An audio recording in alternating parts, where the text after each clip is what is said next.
What's up guys, welcome back to another video here on Muddy Beards 4x4. Today, I'm finally going to be upgrading my transfer case from this hack and tap that's been on here since I bought it almost 10 years and upgrading it to the JB Conversions super short slip yoke eliminator. So stick around.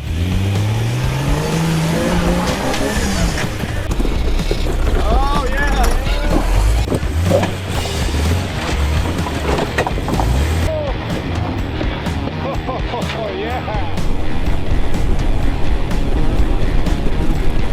Now if you guys are not already a subscriber and following me on this build on my Jeep, make sure you go back, watch some of my other videos that got me up to this point, and hit that subscribe button. Really helps us out.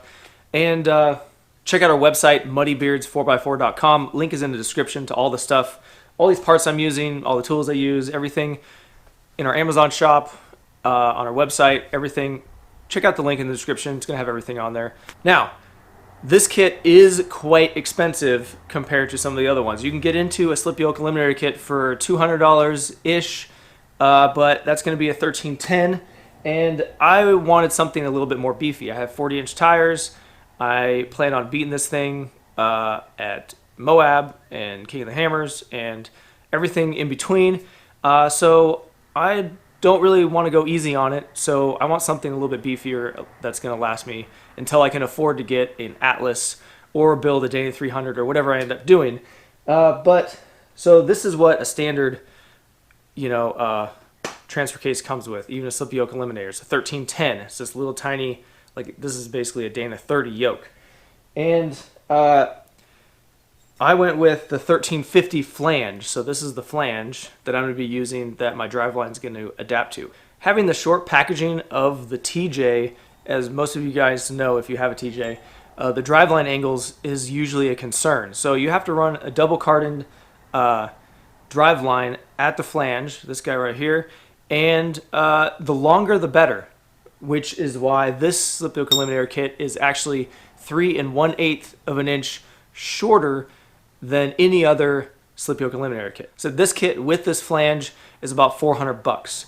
This flange in of itself is like a $50 upgrade compared to what they usually have. So you can get a 1350 yoke. Look at this main shaft. This thing is super beefy. I'm super excited to get in there and get this thing installed.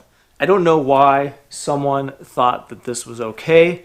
This hack and tap, I have no idea what it came off of or where they bought it from or who did it. So basically a hack and tap this is usually just all splines out to probably like here.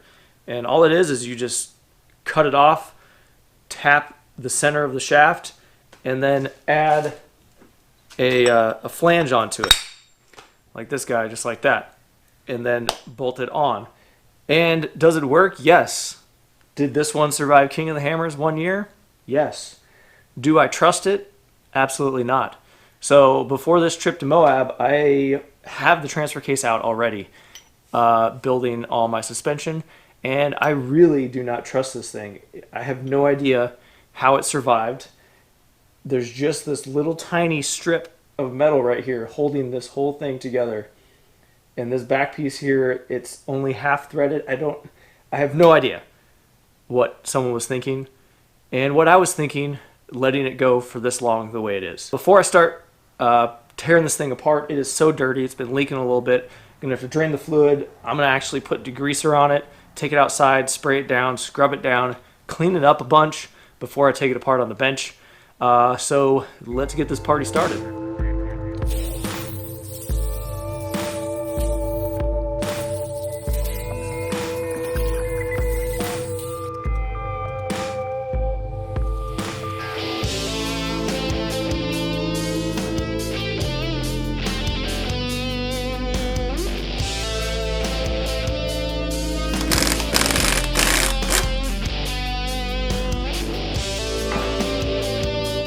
It's a drain plug bolt. Like grade 5 drain plug bolt. What a joke. At least they use lots of Loctite, right? So I'm not going to bore you with me trying to pound this off for like 15 minutes because I'm actually beginning to think that he welded this on because it's not coming off. So My other option is I can just cut the whole thing off back here. But since I'm not using any of this stuff, this output shaft housing here and the whole main shaft, I'm going to give it a try to see if I can just split the case in half and just pull it all apart. I'm also now remembering that I tried to take this off at one point just to kind of see if I could replace this flange with something better. And yeah, it was a no-go. I remember not being able to get it off that time either. So.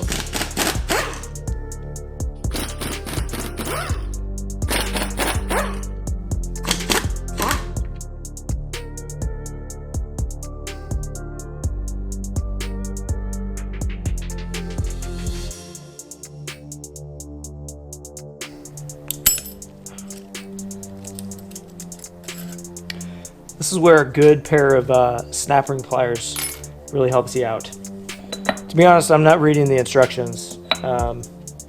Maybe I should, but it's pretty straightforward.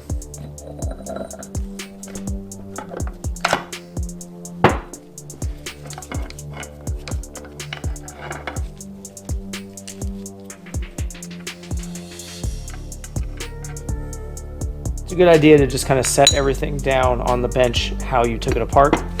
Makes life a little bit easier.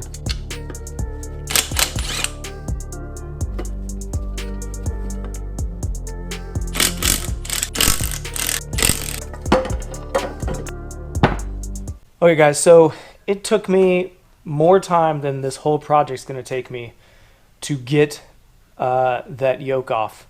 I don't know what they did, but it was a pain. I'm not going to make you guys watch that because I don't want to watch myself do it or edit it. So all I needed out of that housing was this pump. So all of that work took me more than an hour. This is the destruction. A lot of hammer, a lot of cutoff wheel, and a lot of sweat and tears in order to get this pump. So yeah, now I'm at the place where most of you guys would be at. So I'm going to set this thing up so I can show you how to reassemble it. So you're going to assemble your main shaft. There actually, in my application, there is not a way to mess it up because I tried every single orientation and there's no way to get this snap ring on any other way than the correct way. So you're going to assemble it this way. You can see you can get the snap ring on here. Our snap ring pliers. Get it set up and install. This is set, splined in, and this spins freely. Flip it up, side down, and slide her in. That's it. Make sure that there's little pads. This one's blue and there's some white ones. Pads on the shift fork, that they are all there oriented correctly. Come on, chain. There we go.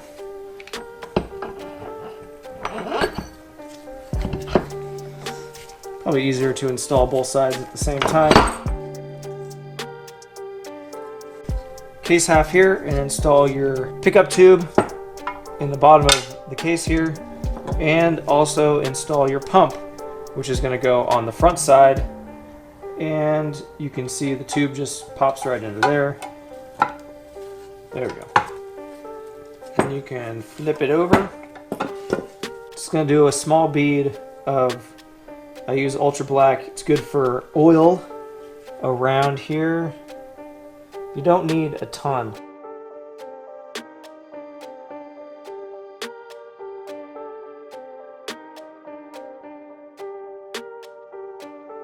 You got your little bead of silicone around here. You just flip this up and over and put it back on.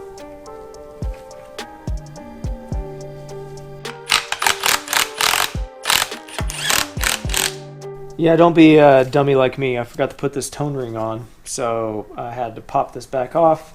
And make sure you install it with, looks like the lip up is what the instructions look like. Just like that. Now I got to put a little bit more RTV on here and pop it back on.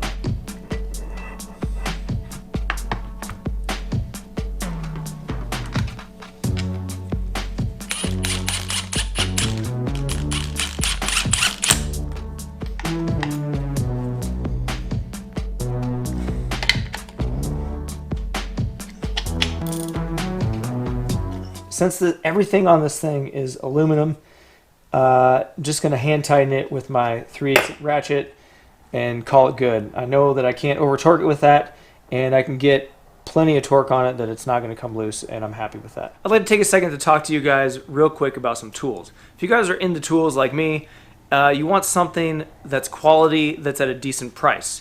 I found that Motivex tools, ratchet sets, sockets, oil change tools, all the tools that they have are high quality, and I've had this 3/8 ratchet set for quite a while now, and I love it. Some of the features that I really like are these advanced grip feature on here. It's got these little grippies on here that if you're tightening and loosening stuff by hand, which I do a lot, you pop it off that ratchet and you're just using your hand to finish it off. That sounds weird. It doesn't slip in your hand like I happen to have it. Like this Craftsman one, just this chrome just slips, especially if you got greasy hands or fingers. This really helps out. Also, it has I've never seen this before in a wobbly socket. It's spring loaded, so you don't have to wrap it with electrical tape like all my other wobbly sockets. They also have on the extensions, they basically have a flat side that you can stick a open-end wrench on it to get a little bit of extra torque, help you out. And all these have these ridges on it for the advanced grip.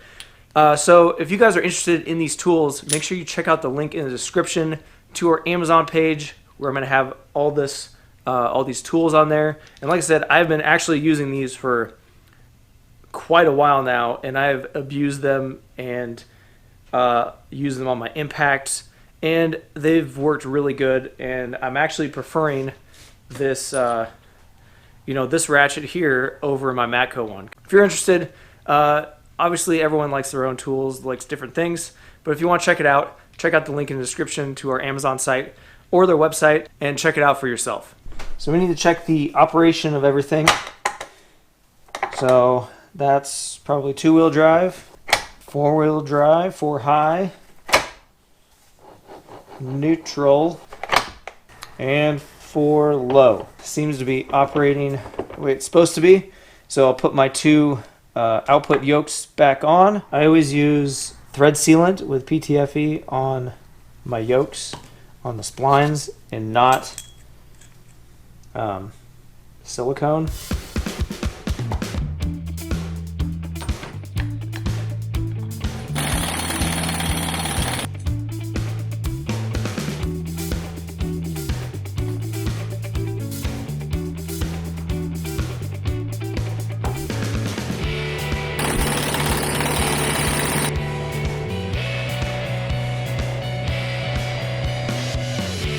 So if you guys are like me and you have a 97 or older and you're installing this on the 231J or any 231 in a Jeep, you're going to have to get a wire and harness kit.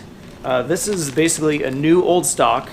I will leave a link in the description to the part number you will need in order to do this. But basically you have to get a wire and harness that adapts your Jeep's basically manual speedo sensor with a electronic speedometer sensor. So this connector is going to connect to this one.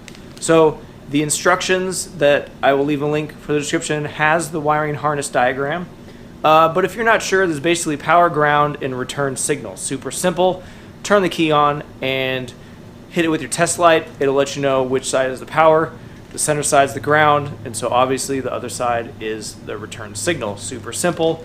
So we're going to take this harness and install the wires into the connector and install it on the Jeep, and hopefully we'll have a perfect match. Now before you can install these wires, the little tabs that hold the connectors inside here actually are held in place with this blue piece right here, so the tabs won't go down to lock these into place. So in order to pop this thing out, you have to take your pocket screwdriver or something inside here and push this blue cover out. It doesn't seem like it comes all the way out. It just comes out a little bit, and now these little retainer tabs will actually pop down and allow you to install these. And then once you're done, you'll pop this back in so they don't come out. And then we'll push the blue back in. There we go. Now they can't come out.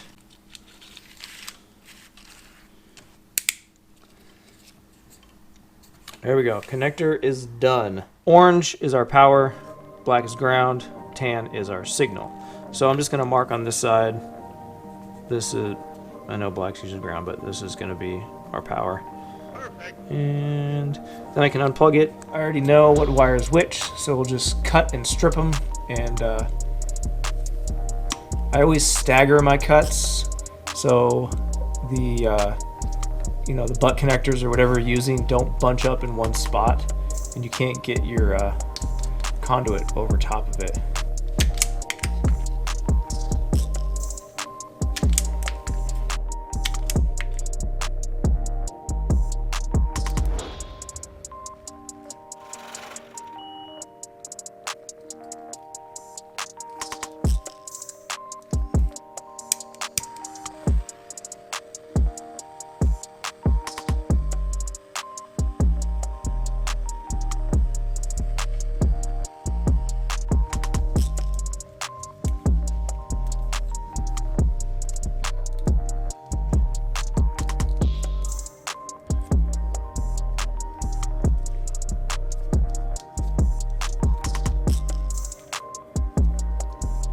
Yeah, so I forgot to mention earlier that in this housing, output housing right here, there is a couple of snap rings that you will have to remove that I didn't videotape because I was smashing it with a hammer and cutting it with a cutoff wheel, and I just totally forgot to add it in there. But just so you know, in order to remove this from here, there was a couple of snap rings and a seal and everything that you'll have to take off in order to get this off to get that pump out.